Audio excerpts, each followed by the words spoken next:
Selamat pagi para netizen dimanapun kita berada, salam inspirasi bagi kita semua. Ini yang agak nih juga begitu kan, kenapa dari kereta cepat begitu kan dibandingkan dengan Cina dan Jepang, yang kemudian kenapa kok dipilih yang Cina begitu kan.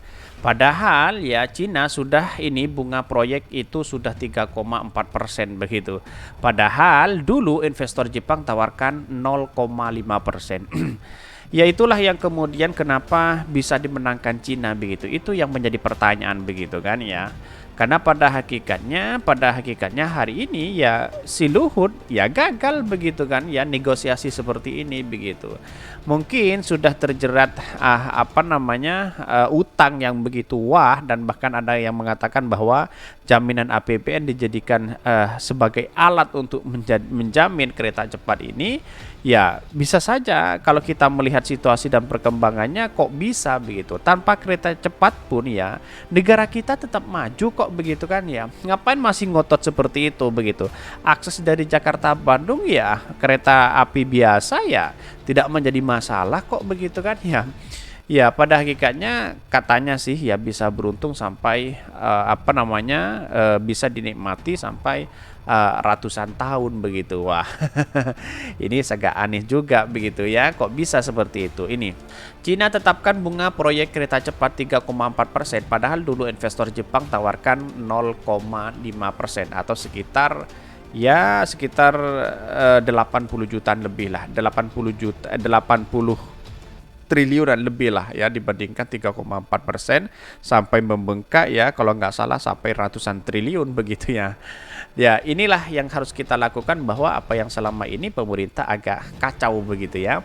Tapi mari kita baca terlebih dahulu komentar-komentar netizen seperti ini. Ini komentar-komentar netizen ya. Cina tetapkan bunga proyek kereta cepat ya 3,4%, padahal Jepang tawarkan 0,5%. Ya banyak sekali ada pro dan kontra. Kasih aja, yang bayarkan negara pakai duit rakyat. Bahkan Luhut mengatakan ya kepada Cina ya, soal Cina apa saja yang kita minta dia mau. Iya dulu, tapi sekarang kan buktinya kan seolah-olah di PHP begitu. Ada yang lebih murah 0,5%. Kenapa milih yang mahal 3,4% ya? Patut diduga ini pasti ada brokernya ya. Mungkin berikut komisi di dalamnya, fee atau para broker, yang penting proyek deal dengan negosiasi ya. Ini apa yang saya bacakan pro dan kontra di Twitter ya. Jepang bunga 0% tapi malah pilih Cina yang 3,5%. Ada apa ini? Kan banyak yang kecipratan juga dari situ, si Ono, si itu, si dia, si ngono. Banyak sekali begitu komentar-komentar. Saya tertawa aja begitu. Ternyata kena jebakan Batman begitu ya. Jepang bukannya justru 0,01% ya. Ya karena makin besar bunga makin bagus, makin indah. Jepang tepuk tangan membaca berita ini. Ya pasti tertawa melihat ini begitu kan ya. Jadi apa yang selama ini dilakukan ya, seolah-olah ya Pak Jokowi sudah pusing hari ini begitu kan ya. Melihat kereta cepat ya kalau nggak salah dibangun tahun 2016 kalau nggak salah ya. Katanya selesai di tahun 2019, tapi akhirnya molor sampai sekarang begitu. Bayangkan begitu kan ya, sampai 2023 katanya juga akan ada molor juga begitu.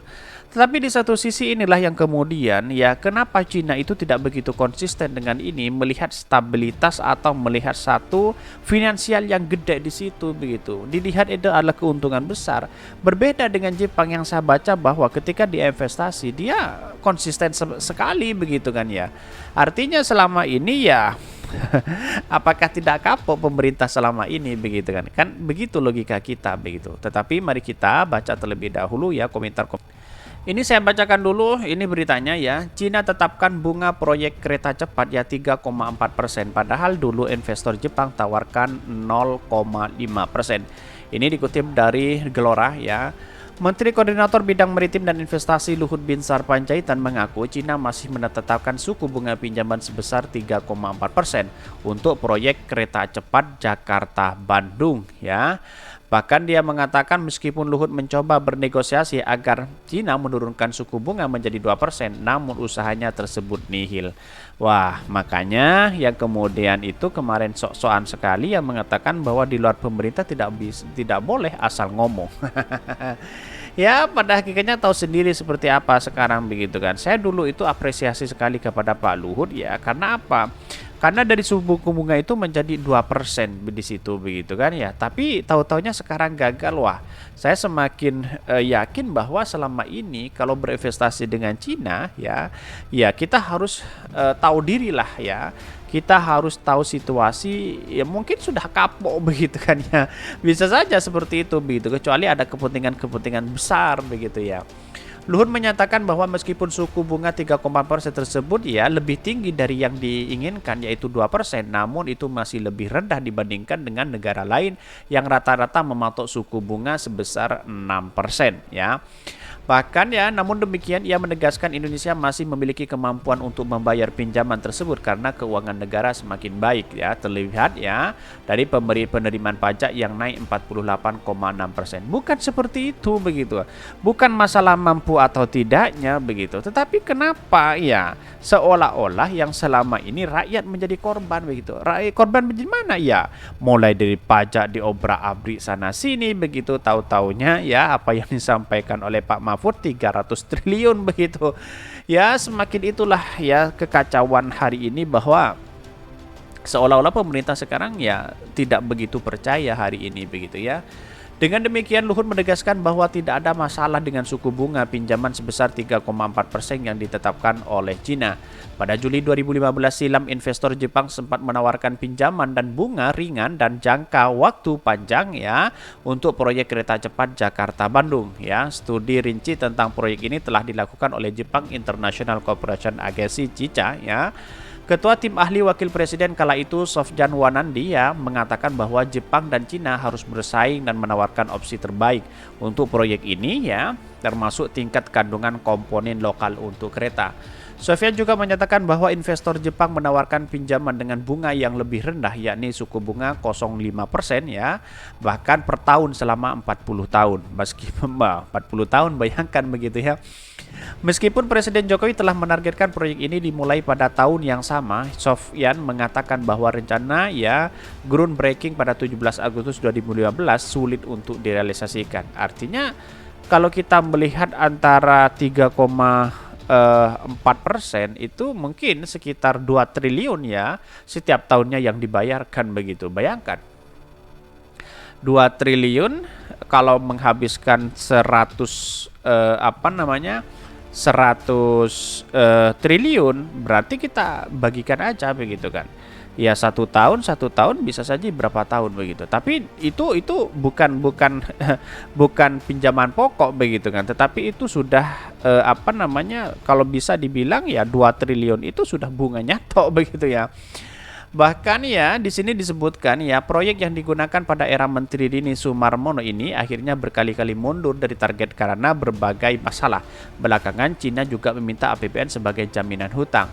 Pada 2015 lalu, studi terkait menyebutkan proyek kereta cepat Jakarta-Bandung membutuhkan investor hanya 67 triliun. Studi terkait kala itu ya telah dilakukan oleh JICA Jepang ya. Ya sekitaran begitu kan, Jepang menargetkan situ. Bahkan Jepang mungkin sudah menargetkan 85, kalau nggak salah 8 berapa triliun begitu, 80 berapa triliun begitu kan ya dibandingkan dengan Cina begitu.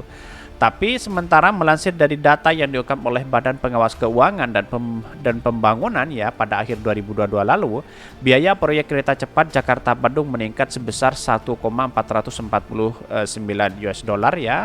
Bahkan miliar ya, bahkan setara dengan 21 triliun ya. Sehingga total proyek ini merupakan patukan antara Indonesia dengan Cina itu meningkat menjadi 7,5 miliar atau setara dengan 117 triliun. Bayangkan 117 triliun dibandingkan Cina jauh begitu kan. Ya sisanya buat Indonesia buat masyarakat Indonesia wah ini bisa saja dapat berapa jutaan begitu kan. Tapi nasi sudah jadi bubur ya mau gimana lagi begitu kan ya. Tapi perlu diingat bahwa inilah ya seharusnya pemerintah kapok ya apa namanya menjalin investasi dengan apa namanya dengan Cina begitu atau memberikan pinjaman seperti ini begitu kan ya. Harus kapok begitu ya. Tapi perlu diingat bahwa inilah demokrasi kita begitu. Inilah jangka panjang kita begitu. Mungkin itu yang kami sampaikan. Tonton terus channel Saudari Podcast Rakyat ini karena ada berita-berita menarik dan viral setiap harinya. Salam para netizen, salam inspirasi bagi kita semua. Jangan lupa di-subscribe channel YouTube Saudari Podcast Rakyat ini.